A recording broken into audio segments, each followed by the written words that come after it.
Tranche de coupe, saison 5, 30 minutes d'actu, de coups de cœur de notre vie, et de nos sorties, par Guillaume et Max.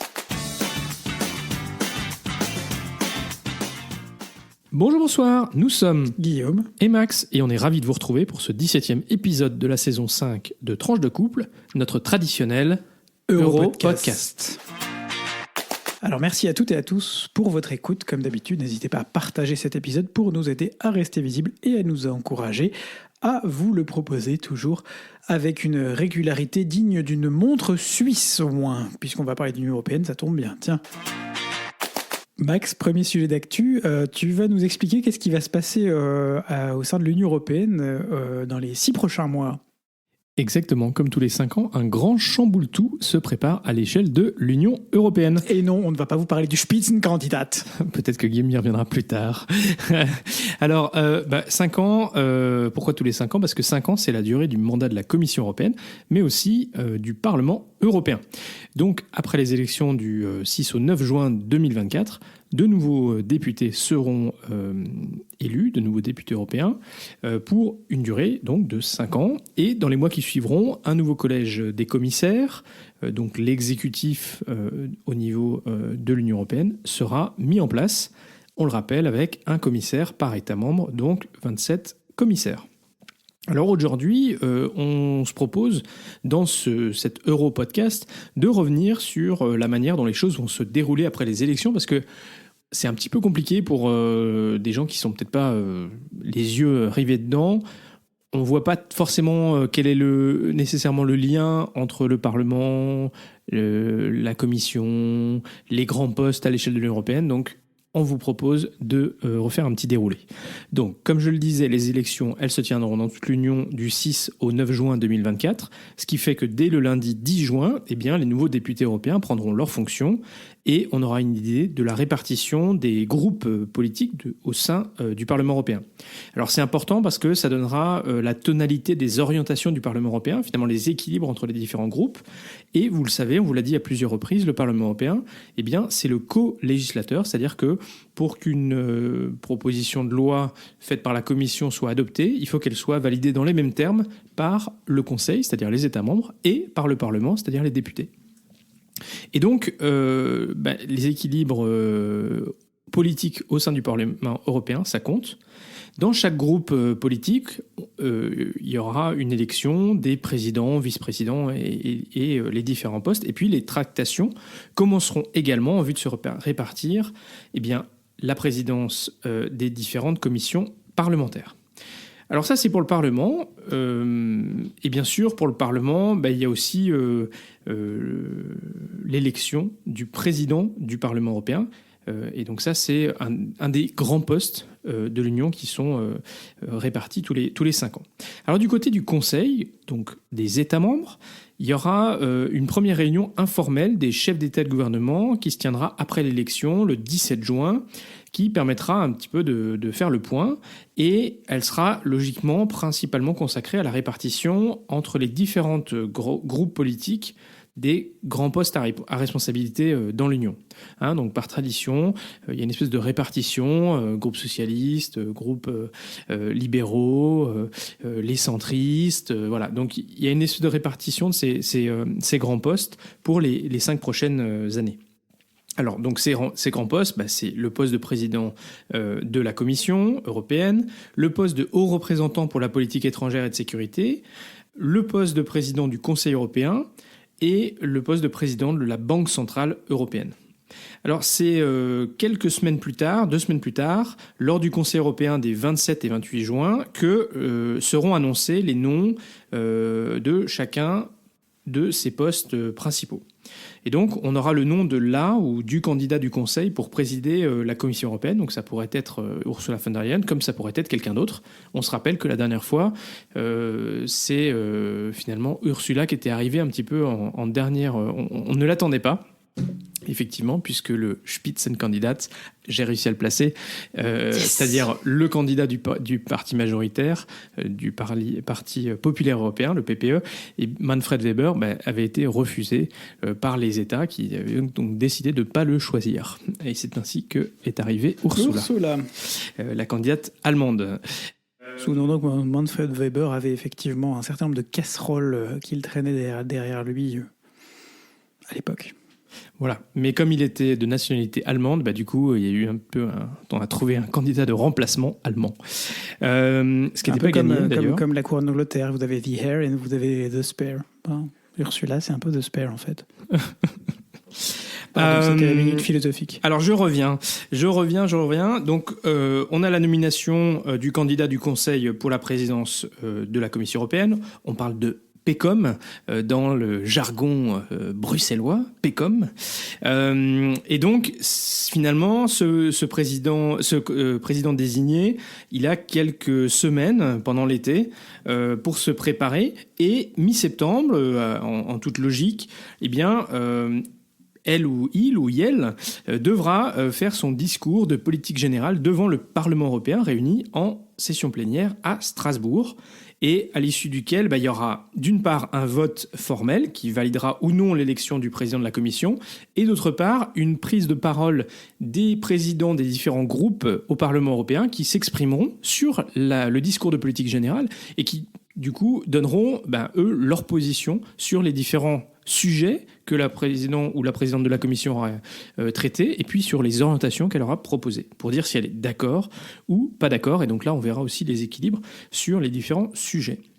Alors l'équilibre entre les différents groupes parlementaires au Parlement européen aura donc une incidence sur les orientations que proposera le président désigné de la Commission, puisque celui-ci ou celle-ci souhaitera rechercher une majorité la plus large possible. Et c'est ainsi que, par exemple, lors de la dernière mandature, le Green Deal était devenu un des chantiers majeurs pour la Commission présidée par Ursula von der Leyen, puisque les Verts avaient fait une percée assez historique lors de la dernière élection.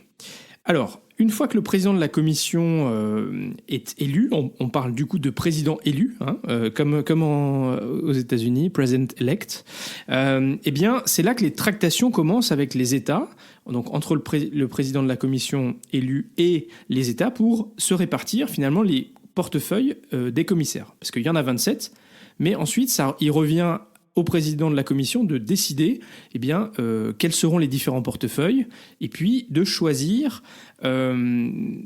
finalement un candidat, un commissaire pour chacun de ces portefeuilles.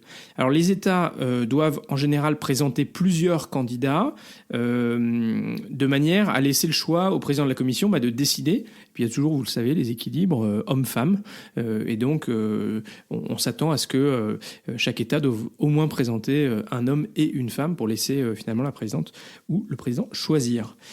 Ils peuvent aussi exprimer des préférences sur les portefeuilles. Parfois, ils sélectionnent certains profils qui sont, on va dire, orientés pour tel ou tel portefeuille. Mais naturellement, ça reste un équilibre politique qui sera décidé par le président désigné. Alors, une fois que tous les commissaires ont été désignés par le président de la Commission, donc il y a une espèce de liste de commissaires désignés, chacun va être auditionné par la commission parlementaire qui est compétente pour son portefeuille, ou les commissions parlementaires s'il a un portefeuille qui est plus vaste qu'une seule commission parlementaire européenne. Il est auditionné, il ou elle est auditionné, et puis à l'issue, il y a des questions-réponses. Ça peut être assez touchy, ça peut aller dans le détail. Et à la fin, il y a un vote pour confirmer le commissaire désigné.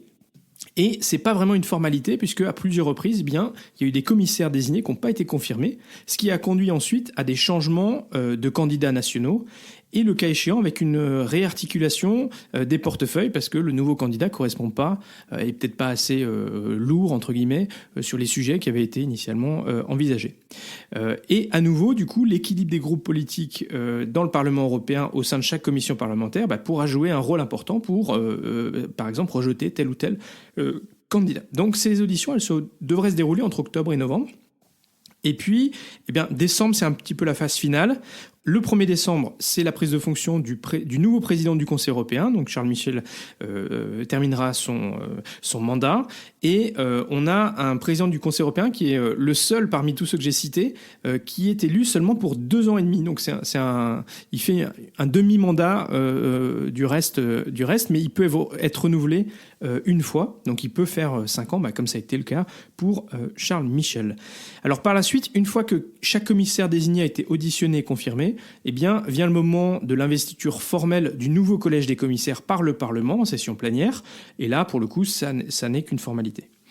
Alors tout ça, ça veut dire que la nouvelle équipe de la Commission européenne ne commencera vraiment à travailler que début 2025.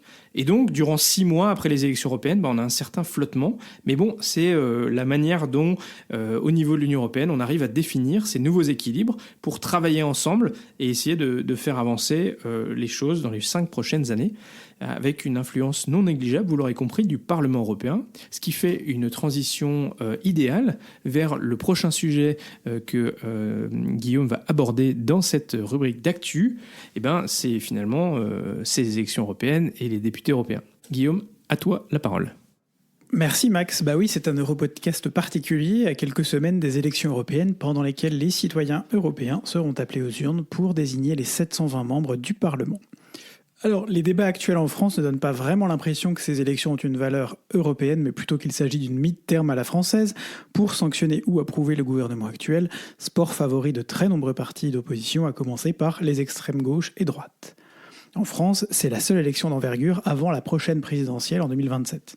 C'est un scrutin de liste nationale, donc la tentation est forte de nationaliser le scrutin, nous rappelle Éric Meurice du European Policy Center, Centre européen de politique. Pour rappel, le mode de scrutin des élections européennes, donc comme l'a dit, décrit déjà en partie Max, est celui du suffrage universel direct à un tour, candidat élu pour 5 ans, selon les règles de la représentation proportionnelle à scrutin de liste la plus forte moyenne.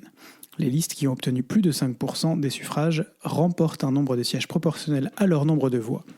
Les listes sont nationales, elles ont été même régionales en France, il y avait 8 circonscriptions jusqu'en 2014.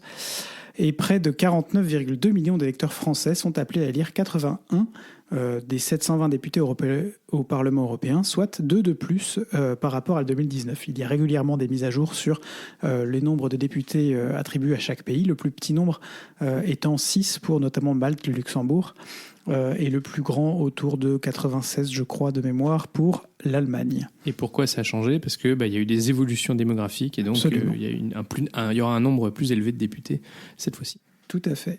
Mais quels sont les enjeux relevés par les Européens pour ces élections ? Selon l'Eurobaromètre du printemps 2024, repris par le très bon site internet touteleurope.eu, les principaux enjeux sont, dans l'ordre, la lutte contre la pauvreté et l'exclusion sociale, la santé publique, le soutien à l'économie et à la création d'emplois, la défense et la sécurité de l'Union européenne, la lutte contre le réchauffement climatique, l'avenir de l'Europe, la migration et l'asile, la démocratie et l'état de droit, la politique agricole commune, etc., etc. 10e en 2019, la sécurité est donc passée à la 4e place, signe des temps et de l'importance que donnent les citoyens européens à l'action de l'Union européenne, en matière notamment dans la continuité de la guerre en Ukraine ou de l'instabilité au Moyen-Orient. La lutte contre le changement climatique reste relativement stable, 5e position contre 4e en 2019, principalement portée par les jeunes générations. L'immigration, quant à elle, qui paraît être le point central si on écoute les médias en France et les politiques de tous bords qui surfent sur la vague populiste, chute pourtant de la 3e à la 7e place. Signe que ce qui se passe et se dit en France n'est pas ce qui se dit en Europe et encore moins ce qui se fait. Et d'ailleurs, même les résultats de l'Eurobaromètre pour la France uniquement montrent que l'enjeu le plus cité en vue des élections européennes est la lutte contre la pauvreté et l'exclusion sociale, 42%, devant la lutte contre le changement climatique, 37%, et la santé publique, 36%.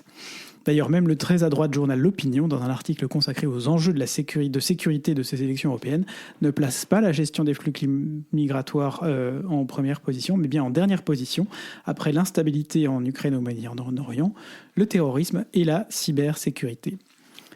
Finalement, comme à chaque élection européenne, depuis 20 ans, l'enjeu principal en France, comme dans la plupart des pays européens où le vote n'est pas obligatoire, il l'est par exemple en Belgique ou au Luxembourg, sera l'abstention. En France, le taux le plus important de l'abstention date de 2014, 57,46%. Il était en recul en 2019 à seulement 49,88%. Et un article toujours du même Opinion rappelle que les électeurs se sentent éloignés des sujets européens, pensent que leur vote n'aura pas vraiment d'impact sur les décisions, que par ailleurs l'Union européenne représente toujours un sentiment de grande complexité et de bureaucratie, ou devrait-on dire d'eurocratie à Bruxelles, et que l'euroscepticisme gagne du terrain. Tout cela mis ensemble étant l'ensemble de facteurs justement pour expliquer cette abstention. Sauf qu'en réalité, l'abstention aux élections européennes n'est pas une exception. Les autres élections françaises, excepté les élections présidentielles, sont également victimes de cette abstention. Élections législatives, élections municipales, toutes au cours des 20 dernières années ont vu le taux de participation baisser. Dans un entretien à Presse Océan, Arnaud Leclerc, professeur de sciences politiques à l'Université de Nantes, rapporte: ce qui m'ennuie, c'est que quand on parle d'Europe, on le fait sous l'angle des institutions et de ce qui se passe entre Bruxelles et Paris, alors qu'on devrait le faire par le bas. Notre quotidien, notre argent, les projets menés en local, la plupart de ces sujets mobilisent de l'argent européen. L'Europe est là, dans nos vies, mais on ne la montre pas, on ne la voit pas. Et pourtant, on doit le rappeler, dans notre nourriture, dans notre culture et dans nos infrastructures, l'Union européenne est bien présente et une grande partie de l'argent investi vient des fonds de l'Union européenne. Donc s'il n'y avait qu'une seule info à retenir de cette actu, le 9 juin, je vote. Et à titre personnel, j'ai même décidé de ne plus voter en Belgique pour les élections européennes. J'en avais la possibilité.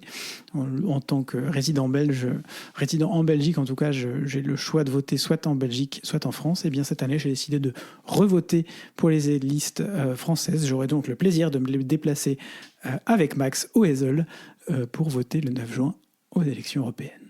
Exactement, et je crois que le dernier point que tu mentionnais avant d'inviter nos auditeurs à aller voter, c'est qu'effectivement, on n'en a pas beaucoup l'impression, et peut-être qu'il faut qu'on arrive à faire davantage de communication, mais les grands programmes européens d'infrastructure, de culture et tout ça, ça a un impact réel et très concret sur nos vies.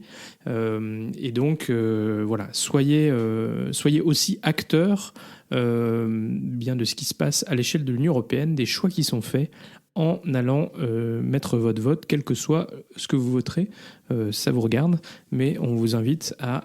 voilà. La démocratie, on est très fiers d'avoir la possibilité de s'exprimer, alors que dans beaucoup de pays du monde, c'est pas le cas.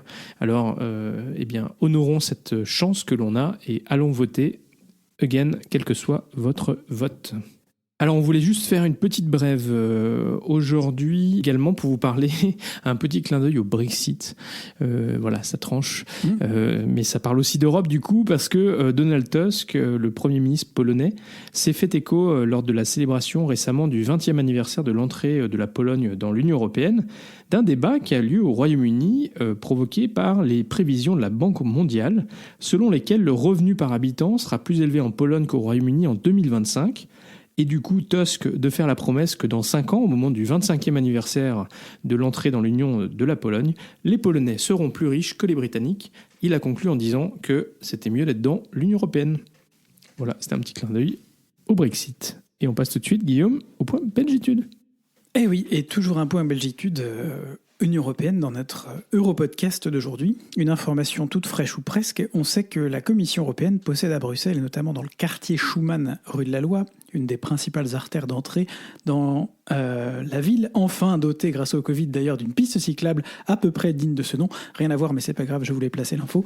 Un grand nombre de biens immobiliers construits au fur et à mesure des années, et achetés au fur et à mesure des années.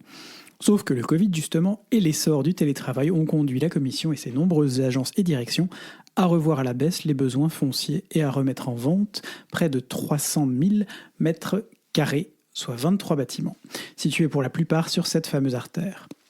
La décision de la Commission, on y reviendra après, de se délester d'une partie de son parc immobilier ne surgit pas vraiment de nulle part. L'équipe d'Ursula von der Leyen a prévu de diminuer d'ici 2030 de 25% la surface qu'elle utilise à Bruxelles et de réduire le nombre de bâtiments occupés. Ce processus de rationalisation s'inscrit donc dans un contexte sanitaire qui a favorisé les habitudes de télétravail et est en ligne avec les objectifs du Green Deal. Rachetés par l'État belge via un consortium public-privé pour 900 millions d'euros, ces bâtiments finiront après rénovation en bureaux durables à 70%, commerce, équipements publics et logements à 30%. Ces derniers permettront de doubler à terme le nombre de familles au cœur du quartier européen. Le projet vise à répondre à la forte demande de bureaux et de logements durables dans ce quartier. Et ainsi, approximativement 750 à 800 appartements neufs seront créés. Dès 2028, les premiers nouveaux résidents et occupants de bureaux devraient pouvoir emménager. Voilà par ailleurs plusieurs décennies que les autorités bruxelloises tentaient de faire évoluer le quartier européen.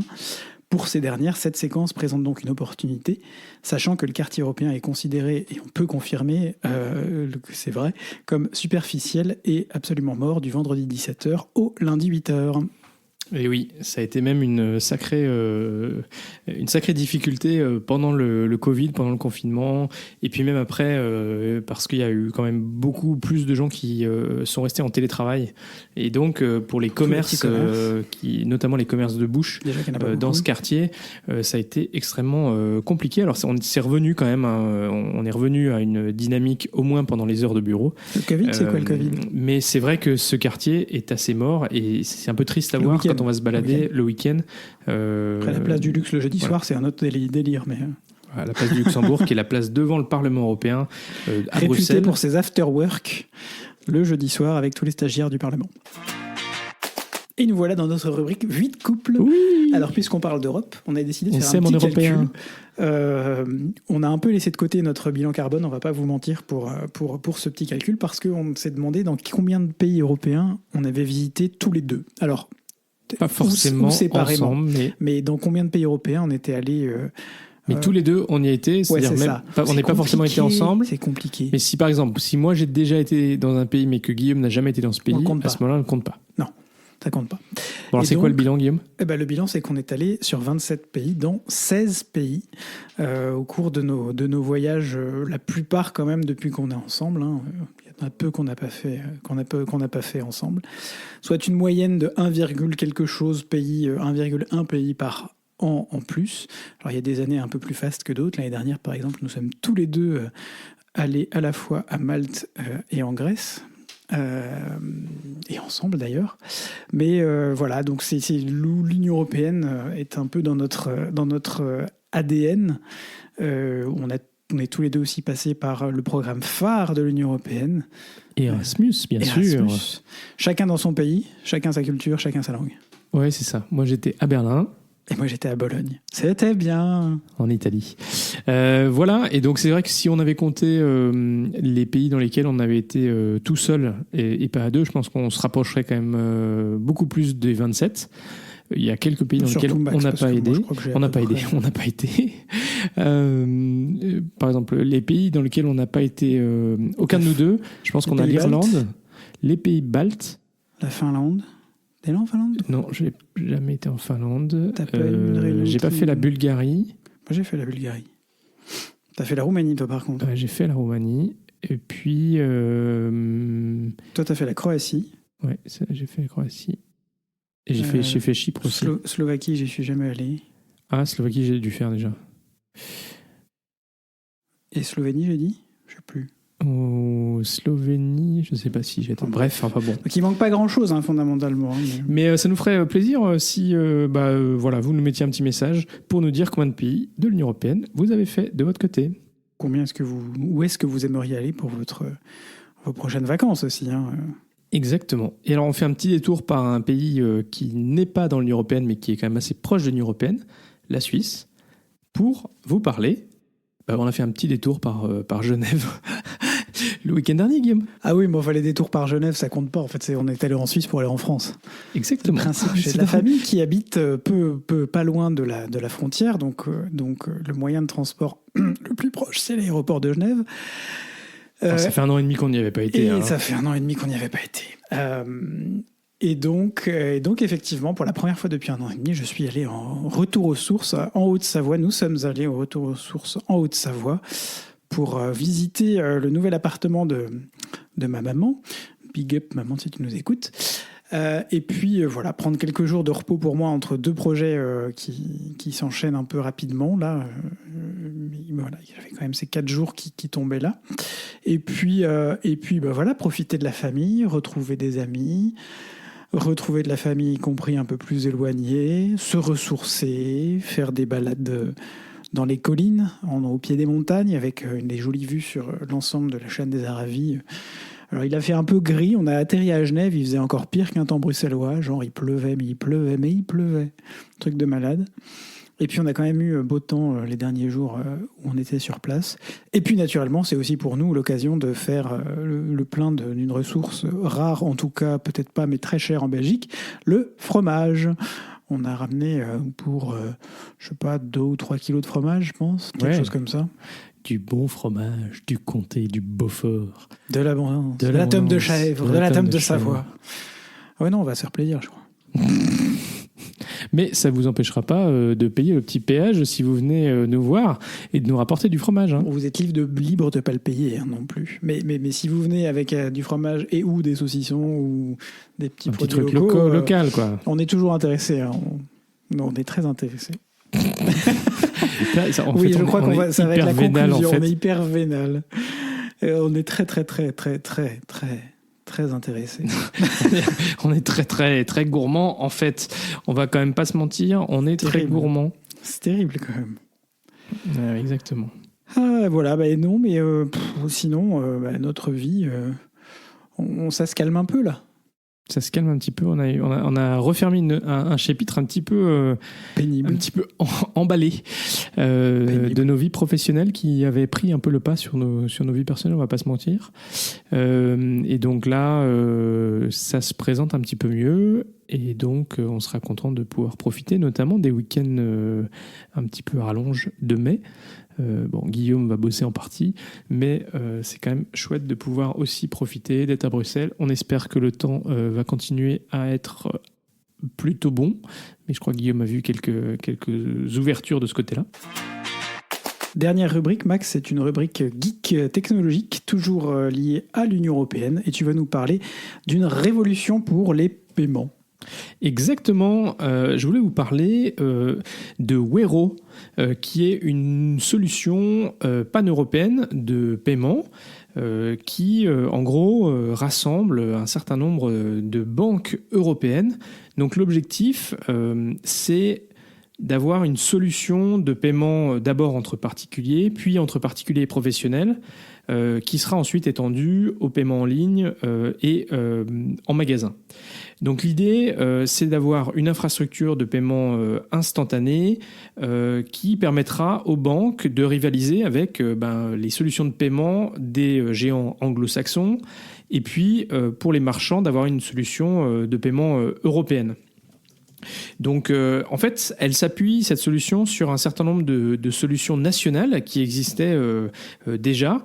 Donc, par exemple, en Belgique, on a la solution Bancontact et Payconiq qui propose à la fois des remboursements ou des paiements entre individus, mais aussi de payer en ligne et de payer à proximité. Enfin, quand vous êtes dans par exemple chez notre coiffeur, on flash un QR code et on paye directement sans avoir à sortir une carte bancaire.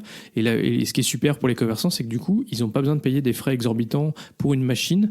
Tout ça, ça se fait d'appli bancaire à appli bancaire via des QR codes. Et donc ça, c'est pour la Belgique. Aux Pays-Bas, il y a une solution qui s'appelle Ideal. Et puis, il y a aussi d'autres solutions en Allemagne. En France, il y avait la solution Paylib. Et donc en Allemagne, ça s'appelle Giropay. Donc l'idée, en fait, c'est d'avoir une plateforme unique pour l'ensemble de l'Union européenne à terme. Du coup, vraiment de pouvoir offrir des solutions simplifiées pour payer sans avoir à sortir la traditionnelle carte de crédit Visa ou Mastercard pour lesquelles, vous le savez, il y a des frais, ou alors Apple Pay ou Android Pay qui, là encore, il y a des frais, et puis tout ça passe par des infrastructures extérieures à l'Union. Donc l'idée, c'est vraiment de s'appuyer sur une solution avec un QR code, et pour nous qui en faisons déjà l'expérience au quotidien, c'est extrêmement simple parce que quand on va sur des sites web marchands, par exemple, on a simplement à scanner le QR code qui figure en fait sur le site avec notre appli de banque, et le paiement est déjà réalisé. Donc vous n'avez plus besoin de rentrer vos numéros de carte bancaire, vous n'avez plus besoin de vous préoccuper de rien, et c'est vraiment en 2 minutes c'est fait, et c'est vraiment super efficace. Voilà, donc naturellement, c'est une solution qui est en train de se mettre en place à l'échelle de l'Union. Ça veut dire que ça ne sera pas dans un premier temps chez l'ensemble des pays de l'Union européenne, mais voilà, c'est vraiment une solution qui vise à un petit peu contrecarrer les PayPal, les Venmo, et puis Apple Pay surtout, parce que aujourd'hui, Apple Pay par exemple, c'est vraiment un leader incontesté du paiement, mais du coup ça veut dire que nos banques et les infrastructures de paiement, elles ne maîtrisent pas cette partie-là du système. L'objectif, c'est aussi de rester simple, donc une solution qui ne soit pas compliquée.